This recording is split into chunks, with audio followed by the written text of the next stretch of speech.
Bonsoir à toutes et à tous qui nous rejoignent sur Télé Djibouti, les 22h sur nos antennes, l'heure de votre journal de la seconde édition avec ses principaux titres.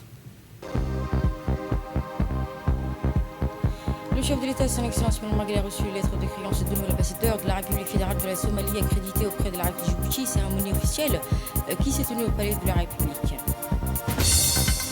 Sous la présidence du Premier ministre, des cérémonies de passation et d'installation de nouveaux membres du gouvernement se sont déroulées dans les différents départements ministériels. Le Pakistan, médiateur dans le conflit Iran-États-Unis, a transmis une nouvelle proposition iranienne modifiant ainsi la précédente. Bonsoir à toutes et à tous et merci de nous avoir rejoints sur Télé Djibouti. Le chef de l'État, son Excellence Ismaël Marguerite, a reçu les lettres de créance du nouvel ambassadeur de la République fédérale de la Somalie auprès de la République de Djibouti. Ainsi reçu ce lundi en milieu de matinée au palais de la République, le nouvel ambassadeur de la République fédérale de la Somalie auprès de la République de Djibouti, M. Ahmed Abdoulaye Ahmed, est venu donc présenter ses lettres de créance. Le diplomate djiboutien, qui bénéficie du statut de représentant permanent et plénipotentiaire, est établi à Djibouti dans le cadre de ses fonctions diplomatiques. À l'occasion de cette cérémonie officielle, l'ambassadeur s'est félicité de la qualité des relations, de liens d'amitié et de coopération entre les deux nations sœurs. Il a également rappelé que les relations étroites et de longue date qui unissent la République de Djibouti et la République fédérale de la Somalie sont excellentes, saluant ainsi le rôle important joué par la République de Djibouti sous l'impulsion de son Excellence Ismaël Marguerite en faveur de la stabilité et de la coopération régionale. Le diplomate a également exprimé sa volonté de renforcer davantage les relations bilatérales et de promouvoir une coopération d'intérêt commun, notamment dans le domaine économique, tout en appelant à l'accroissement des échanges entre les deux pays liés par l'histoire, la culture, la proximité, la géographie et la linguistique. En retour, le président de la République a souhaité la bienvenue au nouvel ambassadeur et il a assuré de toutes les conditions qui seront réunies afin de lui permettre d'accomplir pleinement sa mission diplomatique à Djibouti dans un climat de coopération, de soutien constant. Le ministre des Affaires étrangères et de la coopération internationale, Abdelkader Hussein Omar, ainsi que la conseillère diplomatique du chef de l'État, Mme Fathia Jamaoudine, en préparent à cette cérémonie officielle. Dans le cadre du remaniement gouvernemental, l'État engage ainsi une nouvelle phase de réorganisation de son exécutif à travers une série de passations de pouvoir marquées par la continuité, la responsabilité et la stabilité institutionnelle. Ainsi, cette installation qui marque l'entrée en fonction des nouveaux membres du gouvernement à la suite des ajustements décidés au plus haut niveau. Au ministère de la Femme et de la Famille, la passation de pouvoir a eu lieu entre la ministre sortante, Mme Mouna Ousmane Aden, et la ministre Hana Farah Assoué, sous la supervision du Premier ministre. Cette transition marque la continuité des politiques publiques liées à la promotion de la femme.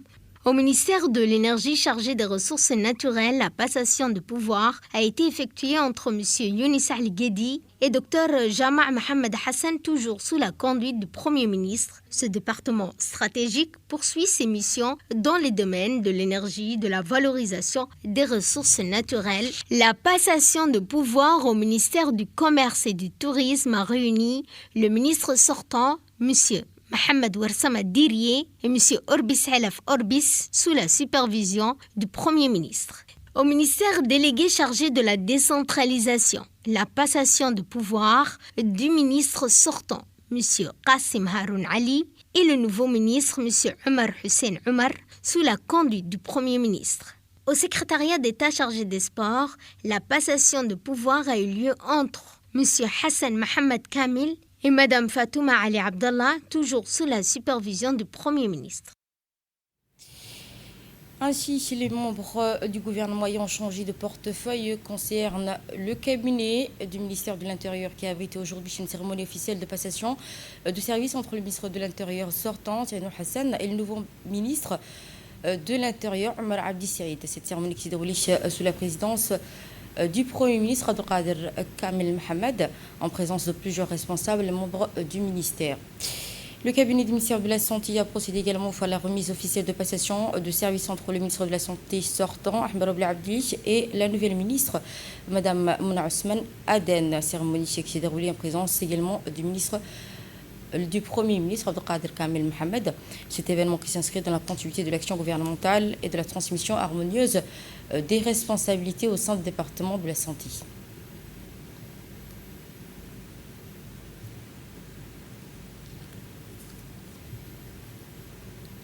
Autre cérémonie de passation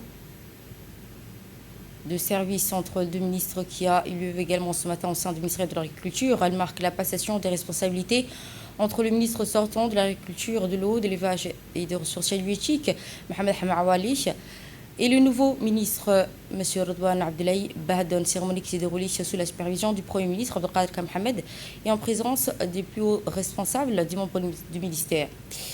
Ainsi, autre cérémonie officielle de passation de service entre le ministre deux ministres qui ont effectué ce matin au sein du ministère de l'Infrastructure et de l'Équipement. Passe donc Moussa Abdelkader Hussein, ainsi des infrastructures, Hassan Brahim, Assirine Hassan. Le cabinet du ministère du Travail a également abrité une passation, Omar Abdi Saïd, et le nouveau ministre Younis Ali Guedi. Ainsi, sous la présidence du Premier ministre. Sous la présidence également du Premier ministre, passant du pouvoir qui s'est tenu le ministère de l'Environnement et du Développement durable, Mohamed Ahmed Awali, a officiellement pris ses fonctions en remplacement de Mohamed Abdelkader Moussa Helem.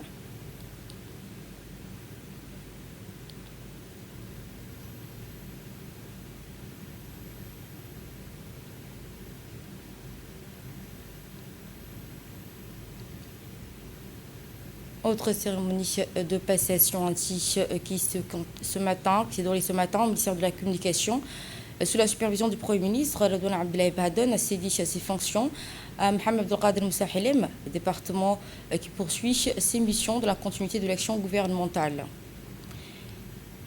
Sous la présidence également du Premier ministre, une cérémonie de passation de pouvoir a eu lieu au ministère délégué de l'économie numérique et de l'innovation. Madame Safia Ali Mohamed Gadili a officiellement pris ses fonctions remplaçant à Mariam Hamadouf. Cette cérémonie qui se déroule dans l'esprit de continuité et de responsabilité.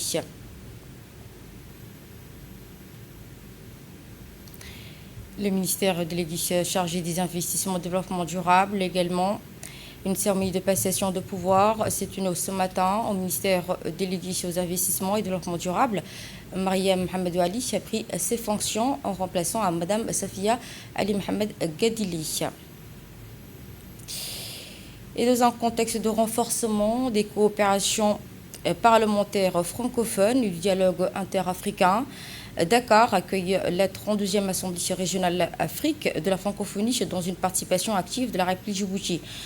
Dans ce contexte marqué par le renforcement du dialogue interparlementaire francophone et de la coopération africaine, une délégation de l'Assemblée nationale de la République Djibouti participe à la 32e Assemblée régionale d'Afrique de l'Assemblée parlementaire de la francophonie tenue au Dakar, au Sénégal, 18 au 20 mai 2026, sous la présidence de Malik Nidali, président de l'Assemblée nationale du Sénégal.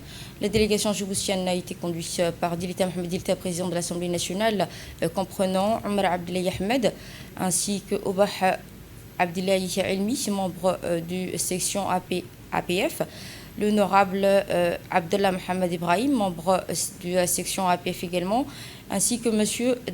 Mohamed Daoud Youssouf, responsable chargé de protocole des relations internationales. Cette importante rencontre parlementaire africaine est consacrée au renforcement de la coopération interparlementaire francophone et à l'examen des grandes questions politiques et sécuritaires et géopolitiques du continent. Les discussions ont porté sur les crises internationales et la souveraineté des États africains, ainsi que la sécurité collective, également le rôle des parlements dans la consolidation de la paix et de la stabilité. C'est cette cérémonie officielle d'ouverture qui s'est tenue à l'hôtel King Fahd Palace de Dakar en présence des présidents des parlements, membres de l'APF, ainsi que chefs de délégation de plusieurs personnalités politiques et diplomatiques africaines. Et en marge de ces travaux, les participants ont assisté à la présentation officielle de la mascotte des Jeux olympiques de la jeunesse de Dakar 2026. C'est un moment symbolique illustrant l'engagement du Sénégal en faveur de la jeunesse, du sport et du rayonnement du continent africain. La participation de la délégation parlementaire djiboutienne à cette rencontre témoigne de l'attachement constant de la République djiboutienne en faveur de la francophonie parlementaire en dialogue dialogue entre les peuples et au renforcement de la diplomatie africaine. Au cœur de la Mecque où se rassemblent chaque année des millions de fidèles venus du monde entier, se concentrent ainsi les symboles des moments sacrés de l'unité et de la spiritualité en islam. Entre spiritualité, tradition et ferveur mondiale, la Mecque demeure le cœur battant de l'unité musulmane. Et des millions de musulmans affluent chaque année vers la Mecque pour accomplir les rites du Hajj et de la Umrah. Aujourd'hui, nous proposons de découvrir ainsi la Kaaba, a-t-il indiqué en substance.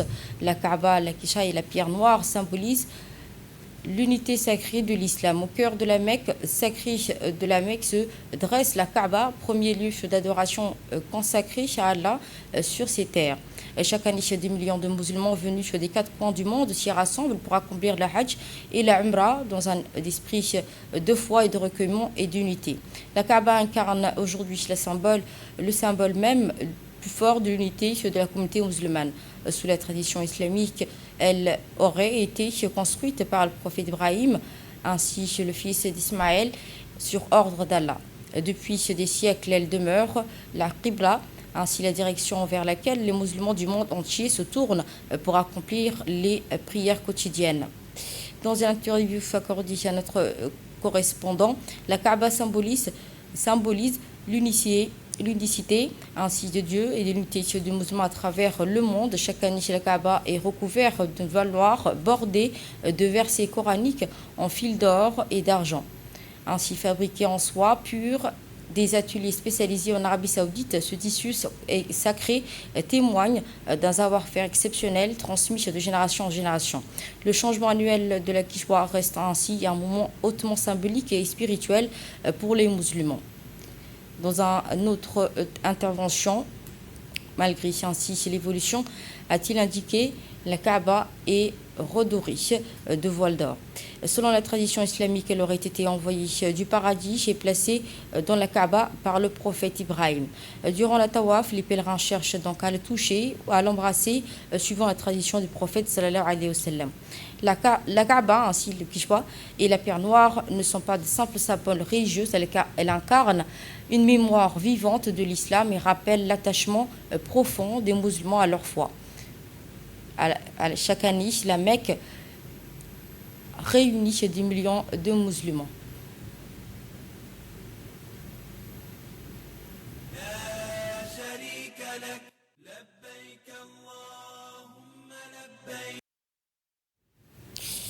Dans un registre éducatif, cette fois dans le cadre de la promotion de l'excellence scientifique au milieu scolaire, la Coupe Adamat 2026 a mis à l'honneur les jeunes talents en mathématiques lors d'une cérémonie officielle de remise des prix. Fardis Plessé nous en dit plus. L'Association djiboutienne pour le développement des activités mathématiques Adamat a organisé dimanche 17 mai au lycée de Djibouti la cérémonie officielle de remise des prix de la Coupe Adamat 2026. Cet événement, attendu par toute la communauté éducative, a marqué un moment fort de reconnaissance du travail accompli tout au long de l'année scolaire par les élèves impliqués dans les clubs Adamat. La cérémonie s'est déroulée en présence du directeur général de Ruby Énergie Djibouti, du secrétaire général du ministère de l'Éducation nationale de la formation professionnelle ainsi que de l'inspecteur général de l'Éducation nationale. La présence de ces autorités a donné une dimension particulière à la manifestation et a confirmé l'importance accordée à la promotion des compétences scientifiques, notamment en mathématiques. La Coupe Adamat, elle-même organisée le 15 du mois au lycée de Djibouti, a rassemblé des élèves des clubs Adamat, aussi bien au niveau des collèges qu'au niveau du lycée. Cette cérémonie s'est déroulée en présence du directeur général de Ruby Énergie Djibouti, du secrétaire général de l'Éducation nationale de la formation professionnelle. Nous sommes heureux aujourd'hui de participer à la clôture des ateliers animés depuis toute cette année au sein du lycée de Djibouti par l'association Adamat. Cette association a pour but de promouvoir les mathématiques pour les collégiens et les lycéens en dehors de leurs heures de cours, et ce pour détecter les jeunes talents dans cette matière. Donc les meilleurs sont ainsi repérés à travers cette association. mais on souhaite que tout le monde, tous les élèves qui sont intéressés par les mathématiques, qui se sentent bien, eh bien, puissent intégrer ces ateliers, participer de façon plus régulière et continue dans leurs établissements respectifs d'abord, et ensuite au lycée de Djibouti qui sera toujours là et accompagnera l'association Adam Mat. Voilà, je vous remercie, un grand merci à tous et bravo aux lauréats. Autre témoignage de cette journée chez le directeur général de Ruby, ce qui s'exprime à cette occasion. C'est Mahmoud, directeur général de Ruby Énergie Djibouti. Aujourd'hui, on est fiers de participer à la remise des prix de la Coupe Adam Mat. Cette association, en fait, qui travaille dans l'excellence en fait, de mathématiques à Djibouti.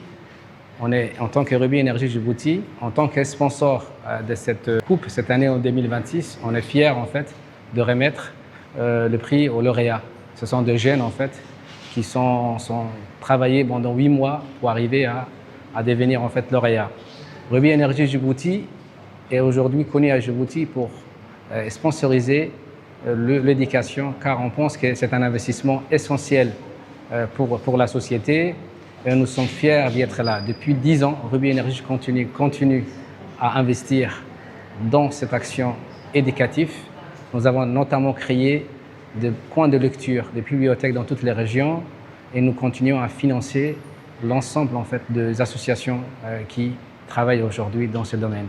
Je voudrais remercier l'association Adam Mathématiques et également féliciter les lauréats 2026 et remercier l'ensemble des encadrants, professeurs et parents en fait, pour cet événement. Merci beaucoup. Et de la personne dans l'actualité hors de nos frontières, notamment le Pakistan, qui transmet une nouvelle proposition dans le cadre de ce conflit. Le Pakistan, médiateur dans le conflit Iran et les États-Unis, a transmis une proposition iranienne modifiée visant à mettre fin aux hostilités.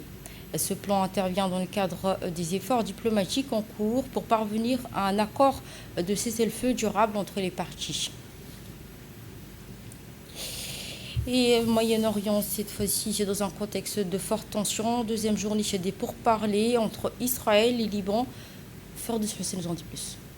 Une deuxième journée de pourparlers s'est tenue entre Israël et le Liban, alors que la situation sur le terrain reste fragile malgré la trêve annoncée dans le conflit opposant Israël au Hezbollah. Selon plusieurs sources diplomatiques, ces discussions visent principalement à réduire les tensions à la frontière et à consolider le cessez-le-feu dans un contexte marqué par de fortes pressions internationales en faveur d'une désescalade durable. Parallèlement, des rapports locaux indiquent que des frappes israéliennes ont continué de toucher différentes zones au Liban ces derniers mois, faisant plus de 400 morts selon des sources médicales et sécuritaires. Les négociations se poursuivent sous haute tension alors que la communauté internationale suit de près l'évolution de cette deuxième journée de discussion dont les résultats pourraient être déterminants pour la suite de la situation sécuritaire au Moyen-Orient.